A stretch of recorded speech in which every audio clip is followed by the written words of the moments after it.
Hey there kids, it's me, MrCreepyPasta, and before we get started on tonight's story, I'm going to let you know a bit more about tonight's author. Mr. Outlaw has a new novel that's currently out, and if you guys have loved Mr. Outlaw, and I don't mean just tonight's story, I mean like his stories for the past few years and the overarching building universe that he seems to have across these multiple dimensions, then you're going to love Trigon by Hugh Liu. One day, a massive black pyramid suddenly appears in the Atlantic, drawing military forces into a vicious siege against inexplicable horrors. As a dwindling team of elite soldiers ventures into its strange halls, they discover a threat that defies their understanding of the universe. A link to Trigon will be in the description down below, and I strongly suggest you check it out. It's only $2.99 on Kindle, and it helps support the author. And now, on to tonight's story. It's 10 p.m. here. We've been in this building for just over 12 hours. By now we've searched the entire place about a dozen times over, checking every corner, every hallway, every room, coming to the same conclusion every time. On the third floor we found a maintenance room and a ladder, presumably leading to the roof. We broke through the hatch and... you know what we found? A bunch of wet dirt. As if the building had somehow become buried underground. The dirt was at least soft enough that if we were really inclined to, we might be able to crawl up through it, but we're not desperate enough for that. Not yet. We're sitting in the library now. We moved away from the cafeteria because the group digging into the wall was starting to freak us out. They were looking worse for wear every time they came back out, faces dripping with sweat, the skin on their hands slowly tearing away. Cafeteria was running out of chairs. We tried convincing them to stop, told them that they must have excavated hundreds of feet of drywall, and yet they were still going nowhere. But they wouldn't listen. They almost seemed possessed, deathly intent on the idea that eventually they'd make it out. I got a message from James telling me that there's still police surrounding every inch of the building, that they've expanded the perimeter so that nobody can get a good look at it. Multiple SWAT teams have arrived. There's heard sporadic gunshots ringing through the air. I don't want to say that we've given up, but we really don't know what to do. There's 4 of us here, Rachel, Jason, Amira, and myself. We didn't know Jason or Amira. We just happened to end up together. Most people have split off into smaller groups, though. I've seen a few sitting or standing by themselves. We've been talking a lot, trying to figure it out, to rationalize things. Amira thinks we've ended up in hell, and that it explains why everyone else has disappeared. I told her that doesn't make any sense. I mean, because why us? Huh? Why a bunch of university students writing a philosophy exam? She looked at me, asked if I'd ever done anything terrible.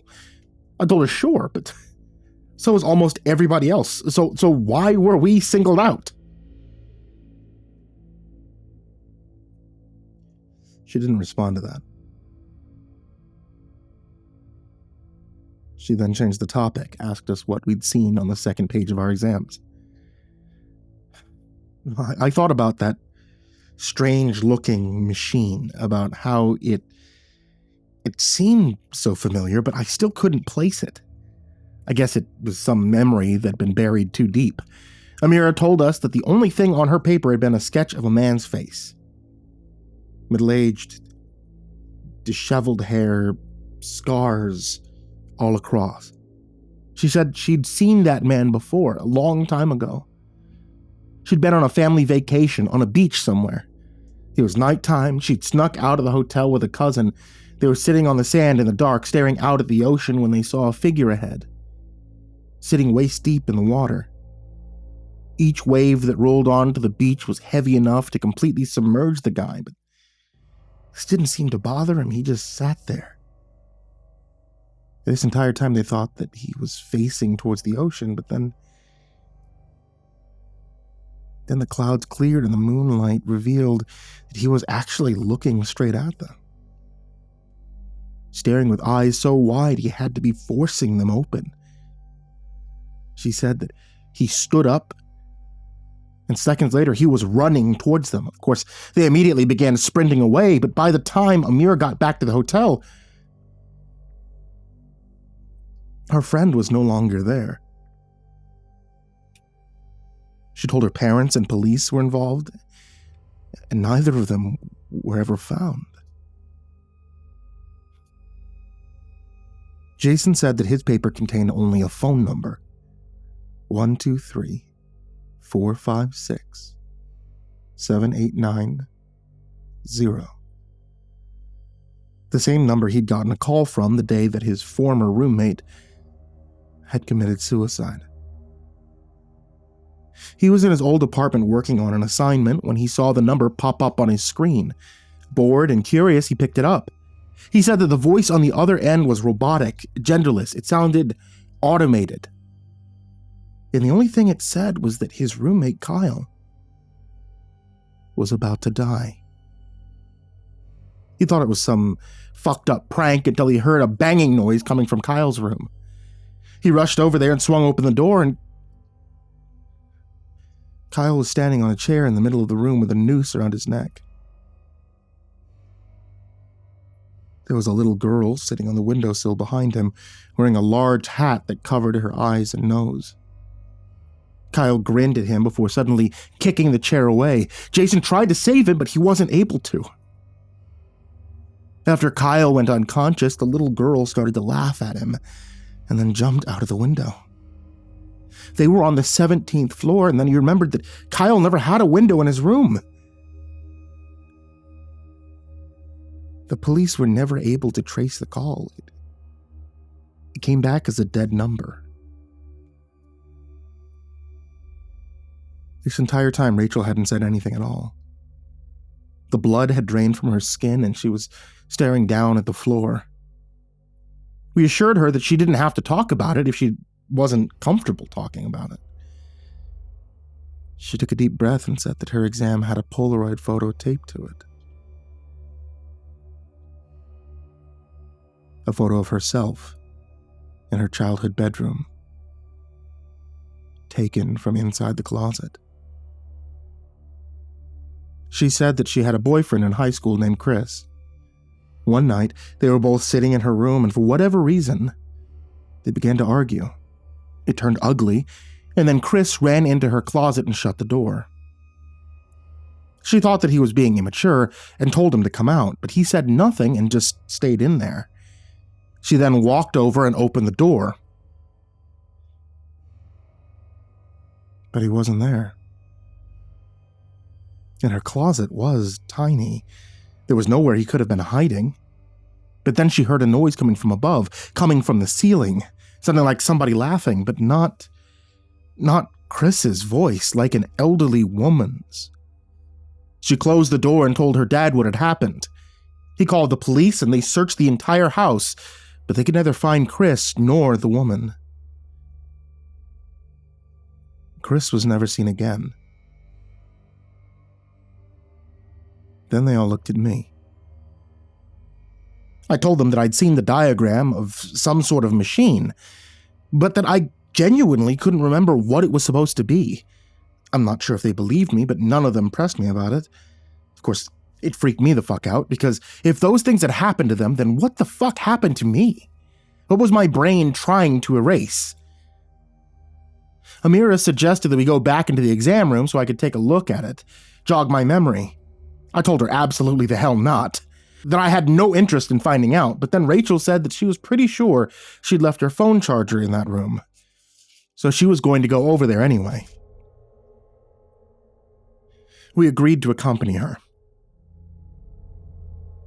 When we got there, we found that somebody had turned the lights off.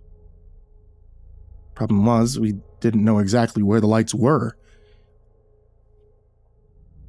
Maybe somewhere on the rightmost wall. We walked inside and I was about to turn on my phone flashlight when Rachel stopped me. She told us to be quiet. So we did. And then we could hear it. The faint sound of several pencils scribbling against paper. As our eyes adjusted to the dark, we could make out the silhouettes of several figures sitting down hunched over the desks. We ran out of there and shut the door behind us, and then barricaded it with chairs. On our way back to the library, we passed by the hole in the wall and noticed that it had gone silent. It hadn't been silent for a while. Jason took this to mean that they'd finally tunneled their way back outside, that they just hadn't bothered coming back in to let us know. I wasn't so sure about that, but he'd already ran inside. We followed after him, doing our best to traverse through the crooked, uneven path. It was surprising just how long it stretched on for, but at some point, the air started to become so cold and crisp, and then we could see daylight. Gray and muted, but unmistakable against the darkness. Jason became ecstatic. He turned around with his huge smile on his face and said that we'd done it, that we were going to make it out. But something wasn't right about this because there shouldn't have been daylight. Because it was half past midnight. He began running faster and we struggled to keep up, but soon the tunnel had reached its end. Soon we were outside, just not anywhere I recognized, not anywhere where we should have been. Somehow we were now out in the fucking ocean. Thick gray clouds rolled across the sky above, heavy thunder rumbling in the distance. Rain came down in a light drizzle. In front of us was what looked like a giant metal platform, like a vast, sprawling sewer grate hovering above the water. I was hesitant to step on it, but I tested it with my foot and it seemed to be sturdy. We walked out onto it and looked around, though it was hard to describe what we saw. It was like a floating city constructed entirely out of steel. The more I looked around, the more uncanny the architecture seemed. The buildings were too pointed, almost sword-like. They were also built in a way that seemed haphazard, nonsensical.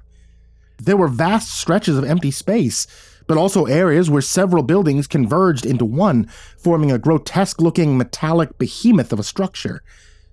They almost looked like giant metal tumors. Some buildings were tall enough to pierce the clouds, while others were no larger than a shed. Some of them were unorthodox shapes. There was a pyramid, a sphere, a pentagon. Some buildings seemed to be hovering in the air without any visible support. There were lights in some of the windows, though. There didn't seem to be anybody around. The air smelled like raw fish, smoke, gasoline. There was a constant grating noise in the background. It sounded like metal being sharpened. Every time lightning flashed above the clouds, we could see the outline of colossal figures in the sky. One of them looked like a human skull, another like a serpent with thousands of tendrils. Jason's expression took a sharp turn from hopeful to unbridled anguish. He knelt down, he buried his face in his hands. We tried to pull him to his feet, but he wouldn't budge. Rachel pointed out somebody in the distance, standing on top of one of the buildings. We thought it could have been Arnold because he was wearing the same red shirt. It looked like he was watching us. We debated whether or not we should try to call out to him, but we decided to stay silent. And after a while, he walked off the edge, plummeting what looked like hundreds of feet down to the platform. The fall should have been enough to turn his body into a pancake, but he landed. He landed perfectly on his feet, seeming no worse for wear.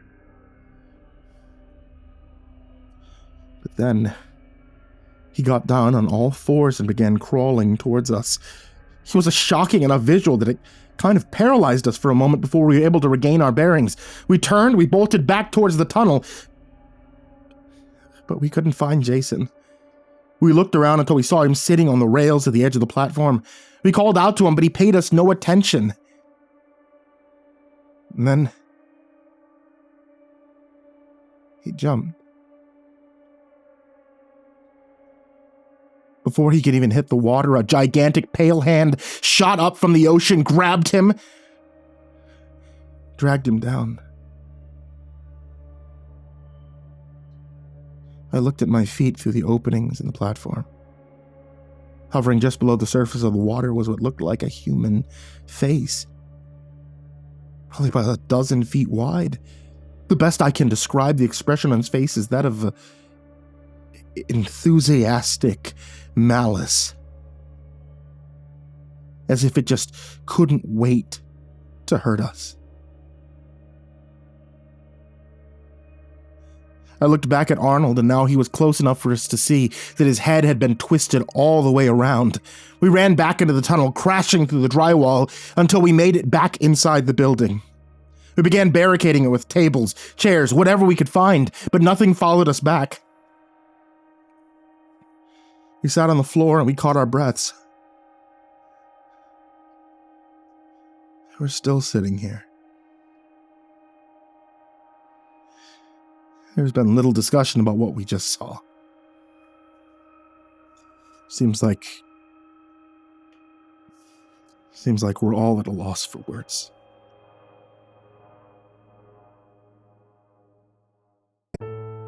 Hey there kids, it's me, Mr. Creepypasta. I just want to say thank you guys for watching tonight's video, listening to tonight's episode of the podcast. Also, I want to give a huge thank you to everybody on this list of Patreons. If you'd like to join this list of names that I frequently mispronounce, you can check the description in the link down below, which I really appreciate because this helps me, 1, keep the lights on, and 2, helps me pay authors for the stories that you hear on this channel. Also, I want to give a huge thank you to everybody on this list of Patreons. Some of these amazing folks are Diana Kraus, AcidSystem, Blake Rattler, Brandon Mendoza, Brenna Caltuna, ChicagoHitman, CoryxKenshin, CrusaderChocobo, Dakota Best, Daniel Poulsen, Dante Kinkade, Enchanted Buns, Estebean, nephew, himbojerry, Our Minute Seconds Time, Ingegerd Solstrom, Jay Kearns, Jadis Pet, McMog, Mr. Marcus Blitz, Psychomel, Plant Piz, Red Shadow Cat, Remember the Sun, Salty Surprise, Samara Lynn, Seclude, Simba's Bloody Mojo, Sky Harbor, Smiley the Psychotic, Sully Man, Tully Sue, Team Leo 76, The Demented Voice in Your Head, The Chavez Brothers, The Ginger Bros, Tommy Walters, Viceroy Scorn, William Wellington, Your Bro Keegan, Zabub, and Shadow Gardens. A huge thank you to you guys, everybody who shows up in the description down below, and honestly, anybody who can pledge even just like $1 a month. You guys are absolutely amazing. I cannot continue doing this channel without you, and your support means the world to me. And that goes to everybody, not just on Patreon, but honestly just you guys out there who just subscribe, those guys out there who are just listening or putting on the nonstop radio live stream while it's running in their sleep. I appreciate you guys greatly, especially during this kind of rough time for me. Having you guys around, and I mean this wholeheartedly, it is incredible. So, hey, thank you. Thank you for being here. Thanks for being a part of this. And as always, folks, sweet dreams.